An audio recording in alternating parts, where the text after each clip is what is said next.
On accueille Nadia qui vient nous parler de l'oppression des femmes et du mouvement autonome des femmes. Du coup, Nadia, elle est italo-belge. Elle milite à Sinistra Critica en Italie. Elle est membre du comité international de la 4 et elle est dirigeante de la marche des femmes.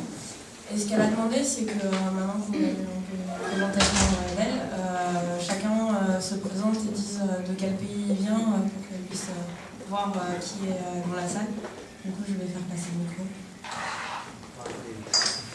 Hello, I'm Simon from Denmark. Good morning, I'm Nicholas. Rebecca from Brazil. Pauline de France. De France. François de France.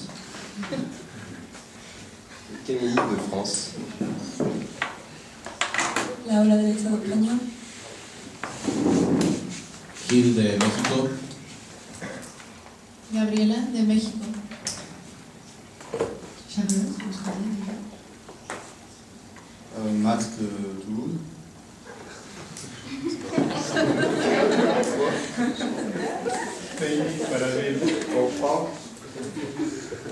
Mehdi from Tunisia. Carlos from the Spanish state. Carol de Brasil. Douglas from Belgium. Mandar from Sri Lanka. Raphaël de France. Álvaro del Estado español. Vini, Brésil. Oriane, France. Adrián, vivo en Marsella, pero vengo del Estado español. Peut-être, de la Sécurité.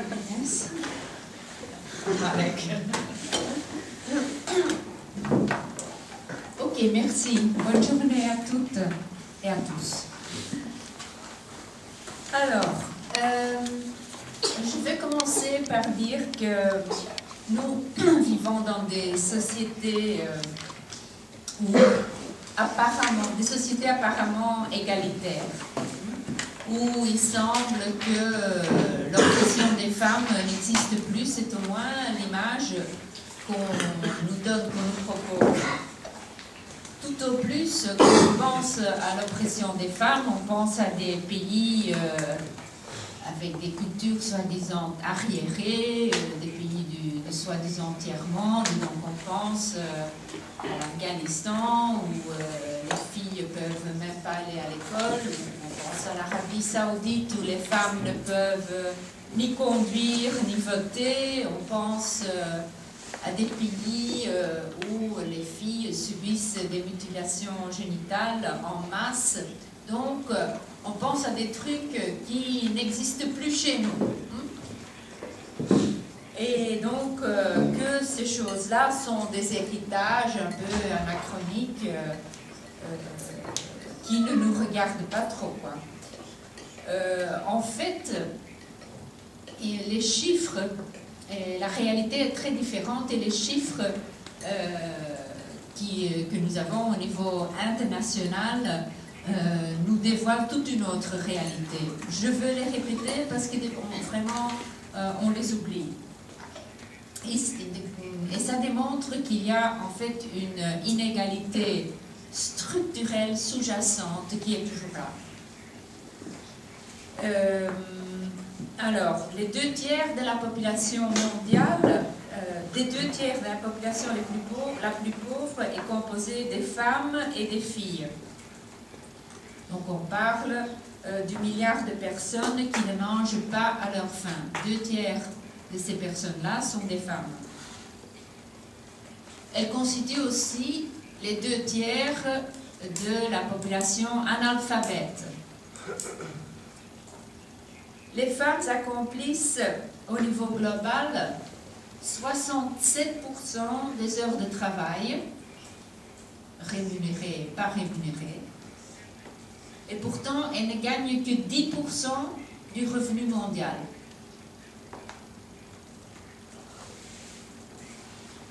Les femmes reçoivent moins de 5% des prêts accordés par les banques. et ne possède que 1% des richesses mondiales. Par rapport des heures de travail accomplies d'ailleurs, l'Organisation internationale du travail a fait un calcul et elle a constaté que le travail non rémunéré et invisible qu'accomplissent les femmes représente environ 6,5 milliards d'euros par année. Et si on en tenait compte, le chiffre du produit mondial serait de 50% plus élevé. Mais ce travail-là n'apparaît pas dans les statistiques économiques. Donc cela donne une idée de comment on a une idée faussée de l'économie globale. Parce que ce travail-là, c'est du travail essentiel pour la survie du genre humain. Dans les sociétés rurales, notamment en Afrique, les femmes produisent entre 70 et 80% de la nourriture de base.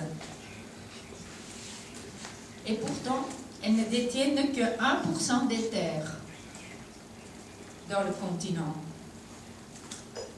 Et les agricultrices perçoivent seulement 1% des crédits alloués à l'agriculture. Nous reviendrons là-dessus quand nous parlerons de l'écoféminisme et de la question de la souveraineté alimentaire. C'est évidemment lié à ce rôle-là des femmes dans les zones rurales aussi.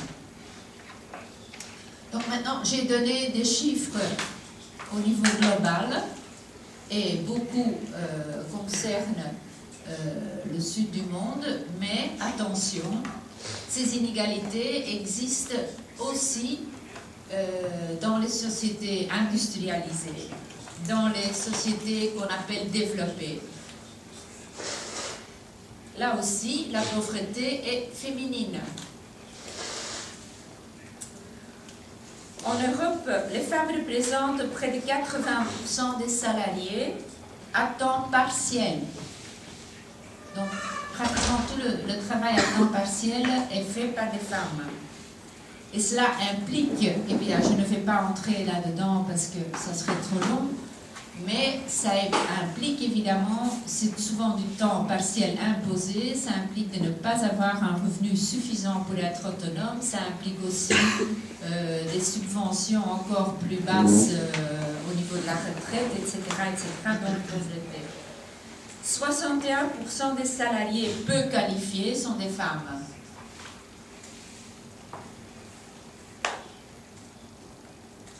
Et 78% des employés non qualifiés.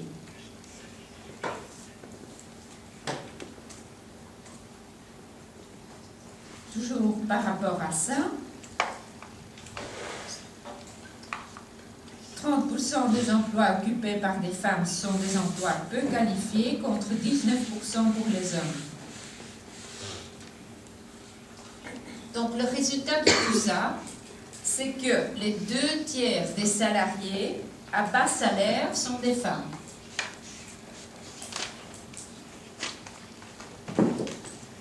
Encore une donnée, et puis je vais m'en arrêter presque avec les chiffres.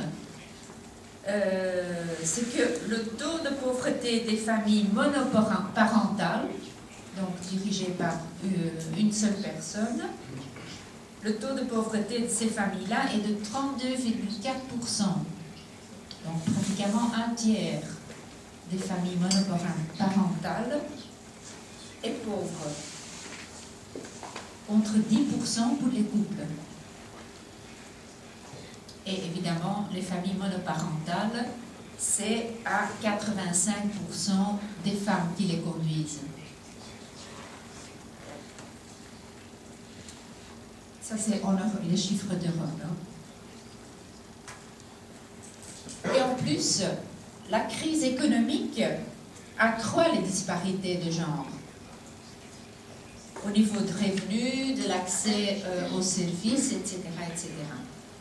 Là aussi, pendant d'autres écoles, il y a eu déjà des exposés spécifiques sur ce qui se passe à la condition féminine dans cette époque-ci néolibérale, du capitalisme néolibéral en récession. Donc je ne vais pas m'attarder dessus, mais c'est clair que tous les paramètres sont en baisse par rapport à la condition des femmes dans le capitalisme en crise. Juste un petit exemple, parce qu'on vient d'en parler avec Paola qui était là hier soir. Au niveau des inscriptions à l'université, il y a en Italie, à Rome, il y a eu pendant cette dernière année une diminution de 10% des inscriptions à l'université de Rome à cause de la crise, l'augmentation des inscriptions et tout ça. Et la grande majorité des non inscrites sont des filles.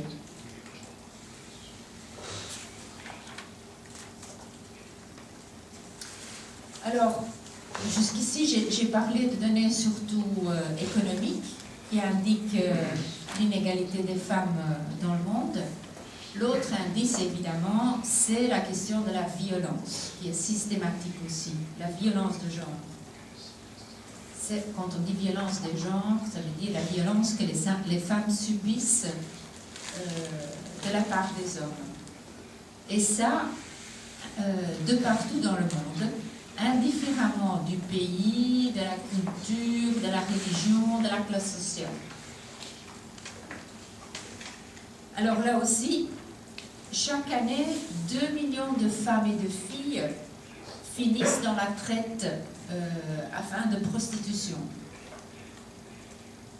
Ça, évidemment, certains pays sont particulièrement concernés par ça. Je pense au sud-est asiatique, je pense au Brésil et d'autres pays, mais c'est l'Est, l'Europe de l'Est, mais c'est un phénomène globalisé et il s'agit d'une véritable industrie de la prostitution. Et là aussi, c'est tout un chapitre qu'on pourrait ouvrir sur la question de la prostitution. On a fait d'ailleurs un séminaire ici à Amsterdam, un séminaire féministe, où on a parlé pendant une journée et demie, on a discuté pendant une journée et demie de cette question. Mais il n'y a pas de doute, on peut avoir différentes approches, il n'y a pas de doute que la grande majorité des femmes dans la prostitution subissent une grosse violence et la plupart sont produits de la traite, même dans des pays comme l'Hollande où la prostitution est légalisée. Chaque année, 1 million de petites filles subissent des mutilations génitales. Et attention, ce n'est pas lié à la question de l'islamisme, ça n'a rien à voir, ça se passe dans plusieurs pays, indifféremment de la religion. Et pour rester un peu plus proche à nous, aux États-Unis, une femme est agressée sexuellement toutes les 2 minutes. C'est vrai que c'est un grand pays, mais quand même. Et en Italie, je connais cette donnée-là, mais évidemment, tout le monde peut en chercher dans son propre pays. En Italie, une femme meurt tous les 3 jours, assassinée par un proche.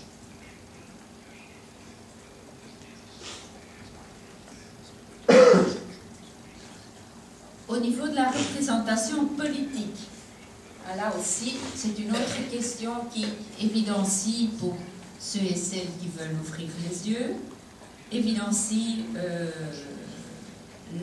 l'émancipation pas accomplie, ou pas complètement en tout cas, bien qu'il y ait sur ce domaine-là un progrès graduel depuis les dernières 50 années. Et d'ailleurs, dans tous les domaines, il y a eu un progrès dans la condition féminine dans les dernières 50 années. Mais quand même, on est toujours là. Il y a toujours ce fameux plafond de verre que, apparemment, il est très difficile de briser. Alors, la moyenne de femmes dans les parlements européens, je m'excuse avec les camarades qui viennent d'autres pays, mais mon exposé cette fois-ci est surtout centré sur l'Europe, pour ce qui concerne les données au moins. Donc dans les parlements européens, elle tourne autour de 25%.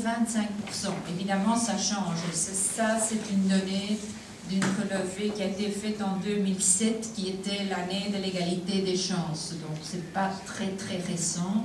Évidemment, ça change avec chaque élection. Mais ça tourne autour de ce chiffre-là, 25%. Malgré les recommandations de l'Union européenne qui veut atteindre l'objectif de 40%. Et ce chiffre-là, ça c'est au niveau des institutions législatives, donc des parlements nationaux, ce chiffre baisse quand il s'agit des organes avec plus de pouvoir. Donc dans les institutions, dans les pouvoirs exécutifs, ce chiffre diminue. Et encore plus dans les lieux de pouvoir qui comptent vraiment, c'est-à-dire les conseils d'administration des grandes multinationales, le conseil d'administration de la BCE, de la Banque Centrale Européenne, la direction de l'OTAN. Donc là, ça devient presque exclusivement masculin. Seulement 8 des 27 pays de l'Union européenne ont eu à un certain moment un Premier ministre femme. Actuellement, il y en a 3 en Allemagne, la fameuse dame Merkel, au Danemark et en Slovénie, et une présidente de la République en Lituanie. Et il y a une femme présidente qui est assez particulière, c'est, je ne sais pas comment le prononcer, mais ça s'écrit Sigurdardóttir. C'est la présidente de l'Islande depuis 2009, je crois. Et pas seulement elle est femme, mais elle est aussi déclarément lesbienne. Ce qui provoque pas mal d'incidents diplomatiques d'ailleurs. C'est assez marrant. Et c'est très courageux. C'est la seule personne homosexuelle, premier ministre qui s'est déclarée comme ça, qui amène sa partenaire dans les visites diplomatiques et tout. Bon, donc ça c'est la situation. Et tout ça, tandis qu'on parle continuellement de l'égalité des sexes qui est atteinte et tout ça. Et c'est l'idéologie qu'on veut nous propiner. Mais ce n'est pas tellement étonnant si on regarde un peu l'histoire, et si on ne photographie pas seulement la situation dans laquelle on est maintenant, l'histoire d'Europe, elle est marquée par une inégalité incroyable. Même la fameuse grande démocratie qui est à la base du système démocratique, c'est-à-dire l'histoire grecque, la Grèce antique, soi-disant le berceau de la démocratie. Bon, en fait, 50% des personnes de cette civilisation est exclues. Plus 50% qui étaient des femmes n'étaient pas des citoyennes. Et puis il y avait les esclaves, il y avait les étrangers. Donc en fait, ces démocraties, c'était une démocratie exclusive pour une petite couche de la société. Mais cela, on n'en parle pas quand on nous enseigne l'histoire de la démocratie. Bon, en fait, la moitié n'était pas concernée, quoi. Je survole très vite, parce que ça serait un autre cours de regarder la place des femmes dans les différentes étapes de l'histoire. Mais pour juste illuminer un autre moment, c'est l'ère des Lumières, l'époque des Lumières, qui nous est présentée aussi comme la rationalité qui gagne contre l'obscurantisme du Moyen-Âge. Finalement, l'humanité s'épanouit. Ben là, pendant cette époque-là, entre le 15e et le 16e siècle, il y a eu un féminicide en Europe, de 200 000 femmes qui ont été brûlées sur les bûchers, accusées d'hérésie, accusées d'être sorcières. Ce n'est pas un truc anecdotique, hein, 200 000 femmes. Et là aussi, qui est-ce qui apprend ça dans les cours d'histoire? Oui, juste comme ça, un truc en marge. En fait, cela a concerné directement énormément de gens et indirectement, ça a terrorisé des sociétés entières. Ça, c'est l'époque des Lumières. Et même la grande révolution, la révolution par antonomie, la révolution française, les femmes n'étaient pas considérées citoyennes à part entière. Et là, donc, il y a l'histoire des femmes qui ont lutté pour ça, Olympe de Gouges, etc. Évidemment, en donnant ces chiffres et en lisant l'histoire de cette façon-là, il ne faut pas non plus oublier que pendant tout ce temps, il y a eu des femmes qui ont lutté fortement pour leurs droits, pour avoir plus de possibilités de s'émanciper, d'avoir l'accès à l'éducation, à pouvoir travailler, à pouvoir bouger, à ne pas devoir se marier avec des gens imposés, etc., etc. Et elles ont obtenu beaucoup de résultats.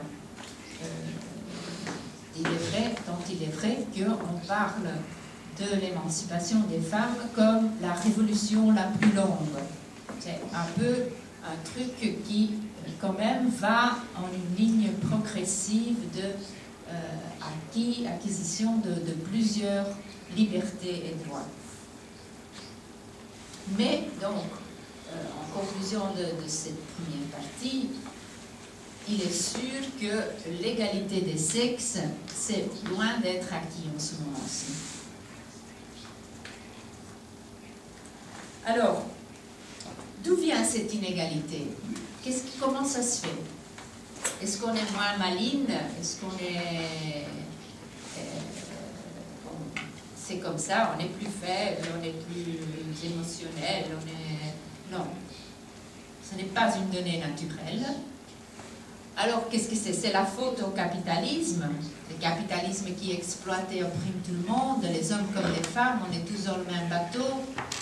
Ça, il y a plusieurs mouvements du mouvement ouvrier qui disent, ben oui, mais tout le monde est opprimé, tout le monde est exploité. Donc, il suffit d'abolir le petit boulot, il suffit d'abolir le capitalisme et puis tout le monde sera égal. Eh bien non, malheureusement pas.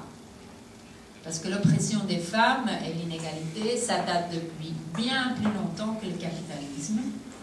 Au moins 10 000 ans, depuis qu'on ait l'histoire écrite, mais certainement depuis que l'on a des preuves de l'oppression des femmes dans toutes les différentes sociétés. Et à l'école de décembre, j'ai parlé plus en particulier de l'origine de l'oppression des femmes. Donc, pour ça, on n'a pas le temps maintenant, mais certainement, l'inégalité, l'oppression des femmes est liée à la première division qu'il y a, la première division sociale dans la société humaine. La première division de travail a été celle entre les sexes, avec une différente attribution de valeur au travail exécuté par les femmes et par les hommes. Il y a eu donc une relation de domination et d'exploitation d'un sexe sur l'autre bien avant le capitalisme, bien avant la division même en classes de la société. Et ce système d'oppression, d'exploitation, on l'appelle patriarcat.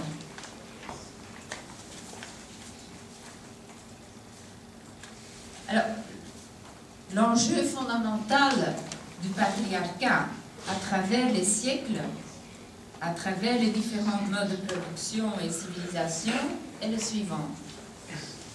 L'appropriation par les hommes des deux richesses que les femmes possèdent ou produisent.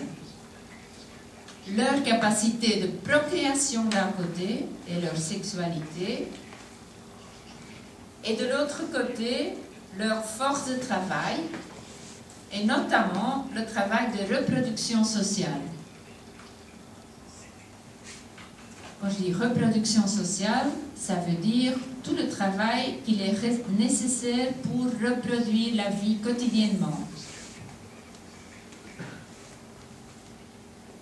Parce que les bébés, mais pas seulement les bébés, aussi les adultes, ils ne vivent pas sans soins constants. Et ça demande un travail constant aussi. Et ce travail s'appelle travail de reproduction, parce qu'il reproduit la vie. Sans ça, un individu isolé, seul, meurt. Les formes et l'entité de cette appropriation par les hommes changent évidemment dans le courant de l'histoire et selon les différentes civilisations et modes de production, ce qu'on appelle, on pourrait appeler, non, on n'appelle pas point, mais la substance reste. C'est pourquoi nous parlons d'un système patriarcal. Mais attention, ce n'est pas un système indépendant, autonome. Il s'imbrique, il se combine avec les systèmes économiques, avec les modes de production. Donc, il s'agit de... en fait,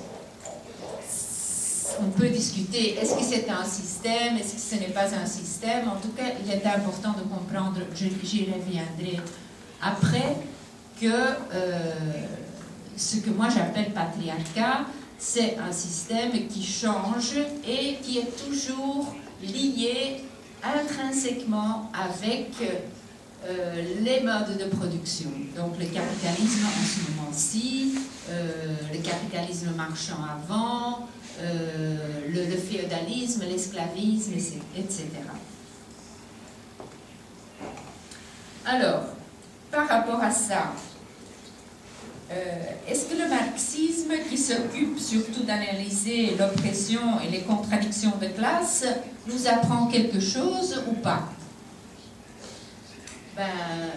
Marx et Engels, en partant de ça, n'ont pas du tout été aveugles par rapport à la question de l'oppression des femmes. Loin de là. Dans l'œuvre de référence classique qui a été écrite par Engels à la fin du XIXe siècle et qui s'intitule « L'origine de la famille, de la propriété privée et de l'État », Engels contraste l'idée que l'inégalité entre les personnes est une donnée naturelle, ce qui était absolument l'opinion prévalente à cette époque. Au contraire, il hypotise, sur la base des premières études ethnologiques, notamment d'un monsieur qui s'appelle Lewis Morgan, il hypotise l'existence d'une société primitive égalitaire, communautaire, sans classe, qu'il appelle communisme primitif, et où la position des femmes n'était pas subordonnée aux hommes. Et il qualifie ces sociétés de matriarcat. Donc, il pense qu'à l'origine de notre histoire, il y avait ces sociétés-là. Après coup, ça s'est révélé pas exact. Il y a eu beaucoup d'autres études anthropologiques, notamment par des féministes. Donc, le terme matriarcat n'était pas exact, ce n'étaient pas des sociétés dominées par les femmes, mais c'était en tout cas des sociétés beaucoup plus égalitaires. Ça, oui. Mais à part ça, ce qui rend l'œuvre de Marx et Engels, je dis Marx et Engels parce que c'est Engels qui l'a écrit, mais c'est Marx et Engels ensemble qui ont discuté de ça, étudié ça. Ce qui est intéressant encore maintenant, c'est l'approche méthodologique de cette œuvre-là. D'abord, le fait même de lier la position des femmes au contexte matériel. Donc d'expliquer comment ça se fait qu'il y a cette inégalité, pas par des données biologiques, mais en analysant le contexte économique, social, la division du travail et la contribution de chaque sexe à la survie, à l'alimentation. Donc ça, c'est ça qui détermine la place des deux sexes. Ensuite, et tout à fait pertinent aussi, le fait d'avoir reconnu la reproduction sociale et biologique comme un facteur, un enjeu tout aussi important que la production des biens dans l'économie humaine. Et ça, c'est un thème d'actualité dont on discute encore les marxistes et les féministes dans les symposies maintenant. Donc, de redonner de la lumière sur toute cette sphère-là de la reproduction sociale, qui est complètement négligée dans ce qui est l'économie. Quand vous regardez les chapitres économiques à la télévision, dans les journaux, ça parle d'autre chose. C'est comme si la reproduction sociale n'existait pas. Alors là-dessus, je vais vous demander de prendre les citations que j'ai reproduites de Marx et d'Engels.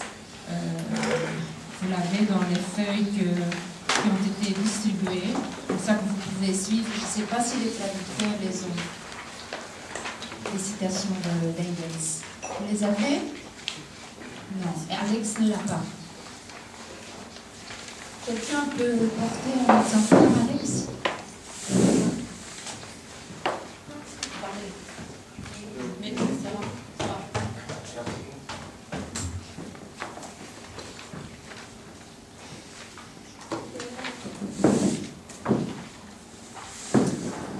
Donc, la première citation, ça vient presque tout de l'origine de la famille. Hein. Alors, Engels dit, selon la conception matérialiste, le facteur déterminant en dernier ressort dans l'histoire, c'est la production et la reproduction de la vie immédiate. Mais à son tour, cette production a une double nature. D'une part, la production de moyens d'existence, d'objets servant à la nourriture, à l'habillement, au logement et des outils qu'ils nécessitent. D'autre part, la production des hommes eux-mêmes, la propagation de l'espèce.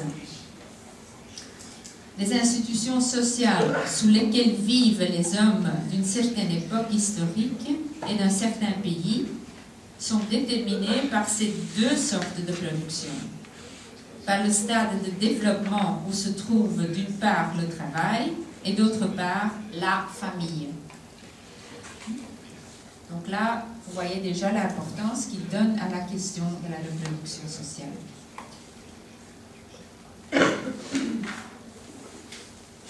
Enfin, une autre question à relever dans l'œuvre de Engels, et c'est assez avant la lettre quand même, c'est l'identification de la famille monogamique comme noyau de la question des femmes. Et donc, Engels en déduit la nécessité de dépasser la famille. Par rapport à ça, par rapport à la famille dans l'ère capitaliste, il dit, ça c'est la troisième citation, la famille conjugale moderne est fondée sur l'esclavage domestique, avoué ou voilé de la femme. Et la société moderne est une masse qui se compose exclusivement de familles conjugales, comme d'autant de molécules. De nos jours, l'homme, dans la grande majorité des cas, doit être le soutien de la famille et doit la nourrir, au moins dans les classes possédantes. Et ceci lui donne une autorité souveraine qu'aucun privilège juridique n'a besoin d'appuyer. Dans la famille, l'homme est le bourgeois, la femme joue le rôle de prolétaire. Ça aussi, c'est une citation assez connue.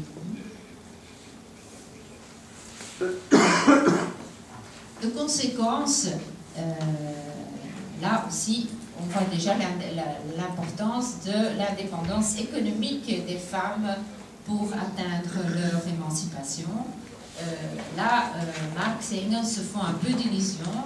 Ils croient que si les femmes, avec le capitalisme, les femmes participeront pleinement dans l'économie et donc il n'y aura plus de nécessité qu'elles dépendent des hommes, donc elles pourront sortir du cadre de la famille patriarcale et donc l'émancipation sera faite. Malheureusement, ça n'a pas été si simple que ça et le cours de l'histoire l'a démenti. Mais donc, l'idée que de la famille en tant que noyau d'oppression était déjà là. Et aussi l'idée qu'il y a moyen de s'émanciper de là, notamment par la question de l'indépendance économique. Bon, j'ai encore 5 minutes maintenant. Un peu plus, d'accord. Alors je peux dire encore quelque chose sur quelles étaient les positions des autres théoriciens socialistes de l'époque. Bon, parmi les socialistes utopiques de la même époque de Marx, donc du début du 19e siècle et du 19e siècle en général, il y avait un peu de tout. D'un côté, il y avait un homme comme Charles Fourier, qui est très sympathique, et qui s'imaginait des sociétés donc alternatives au capitalisme, des sociétés où les êtres humains seraient libérés, libres. Lui, il s'imaginait en particulier des communautés de personnes égales qui travaillaient ensemble selon leurs capacités et où les femmes et les hommes seraient égaux et où la reproduction sociale serait socialisée. Donc, c'est-à-dire, par exemple, l'éducation des enfants, on s'occupait en tant que communauté, ce n'était pas une tâche des femmes. Ou bien d'autres du même style, Robert Owen, par exemple, ici, il voyait le mariage comme une forme d'esclavage, donc ils étaient contraires à cela.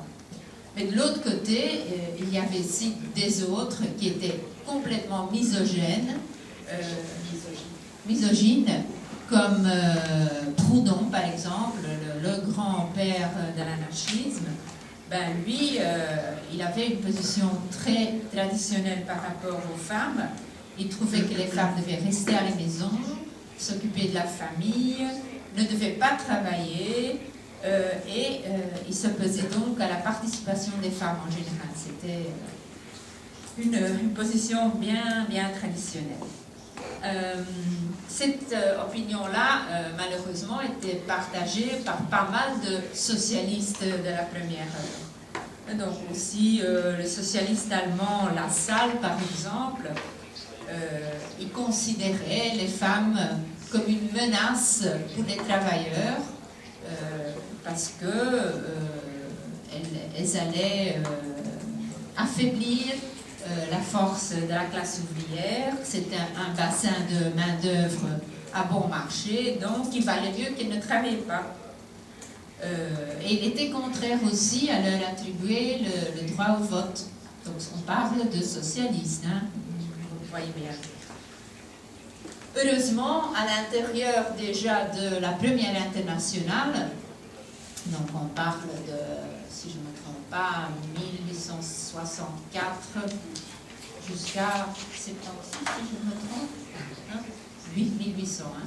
Donc là, heureusement, c'est Marx, Engels et d'autres qui ont eu la force de faire prévaloir leurs idées. Et dans la deuxième internationale, il y a eu dans la première pas tellement, mais dans la deuxième internationale, il y a eu une présence importante de femmes socialistes, militantes et théoriciennes aussi, qui, sur cette base-là, ont pu développer tout un travail. Notamment, dans la deuxième internationale, sur les mêmes positions que Marx par rapport à la question de l'oppression des femmes, il y a eu August Bebel et une militante absolument importante à connaître, Clara Zetkin, qui a développé pas seulement des œuvres, des écritures, mais un travail militant du jour au jour en organisant des femmes prolétaires dans des cercles de femmes et des femmes militantes du parti. Dans des cercles, elle élaborait, elle publiait des tracts et des journaux spécifiquement dirigés vers les femmes prolétaires pour les engager dans la lutte, et elle menait une bataille dans l'international elle-même aussi contre les positions, que j'ose dire, réactionnaires d'autres militants qui avaient des positions comme la salle. Et heureusement, c'est la position de Zetkin, de Bebel, etc., qui l'ont emporté, notamment au 7e congrès de l'Internationale socialiste en 1907. Finalement, l'Internationale s'est engagée pour se battre pour le vote des femmes. Donc, c'était pas... c'est pas évident. Elles ont dû, elles et ils, ont dû lutter. Ils ont quand même gagné cette histoire. Alors, ce travail-là a été poursuivi. Bon, vous savez l'histoire. La deuxième internationale a échoué sur la question de la guerre, la Première Guerre mondiale. Et donc une partie des partis sociodémocrates ont cédé à l'impérialisme. Et donc, la troisième internationale, qui est née après la révolution bolchevique, a de nouveau vu le travail important de certaines militantes, encore Clara Zetkin, mais aussi d'autres comme Inès Armand, et surtout les militantes russes, soviétiques, qui évidemment avaient une grande influence dans la troisième internationale, dans la foulée de la révolution. Vous imaginez ce que ça implique comme autorité aussi à l'intérieur de l'internationale. Donc il y a eu Alessandra Kollontai, Inès Armand et d'autres qui ont poussé plus loin encore le travail d'émancipation et le féminisme ici. Et là, bon, Clara Zetkin, elle a insisté surtout sur le côté indépendance économique des femmes, augmenter leur force aussi au sein de la famille, au sein de la société, et plein d'intégration donc des femmes dans le monde du travail. Kollontai, déjà, elle faisait un pas en plus. Elle parlait aussi du côté relations personnelles, relations à l'intérieur de la famille. Elle avait de l'intention pour ce côté-là, et relations familiales et sexuelles. Et elle était une grande organisatrice aussi du travail de femmes à l'intérieur du Parti communiste soviétique, soutenue d'ailleurs par les dirigeants comme Trotsky, comme Lénine. Et pendant les premières années de la révolution russe, il y a eu une révolution, je peux dire, sexuelle aussi, parce que depuis une société presque encore semi-féodale, avec ce que ça implique au niveau des relations patriarcales, on passe à une société où, dans un coup, il y a divorce, l'avortement est légalisé, les enfants de couples mariés ou pas mariés ont le même statut, l'homosexualité n'est plus pénalisée. C'est une vraie révolution. Aussi socialisation des tâches domestiques, crèches. Bon. Malheureusement, comme toutes les belles histoires, ça ne dure pas longtemps. Là, vous savez l'histoire du stalinisme. Et avec le stalinisme, c'est pas seulement la répression politique,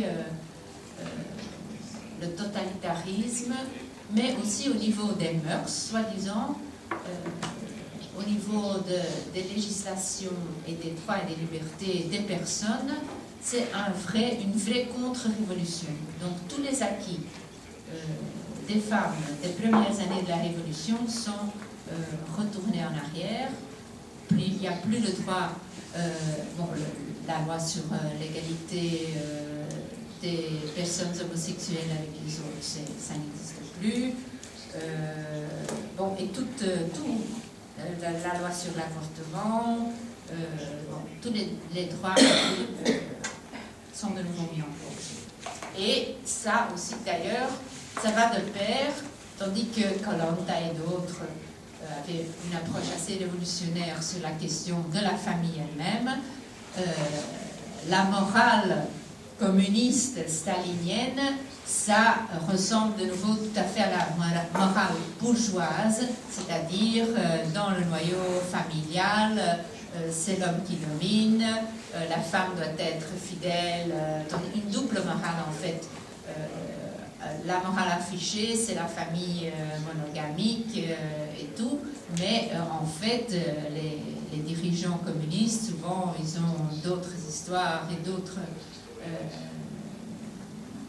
des concubines même, la fameuse histoire en Italie des Togliatti, mais ça va m'amener aussi très loin. Il y a une histoire clandestine pendant toute la vie, mais qui ne pouvait pas être reconnu par le parti. Le divorce n'était pas légal, le Parti communiste ne le reconnaissait pas, et donc cette histoire a duré pendant toute la vie sans que ça puisse être reconnu officiellement dans le parti. Donc, vraiment une double morale dans les partis communistes et dans l'international, la troisième internationale. Bon, je crois que je dois m'en arrêter là ou j'ai Oui, ça va. Alors, avant de parler de l'époque actuelle, je vais m'arrêter là.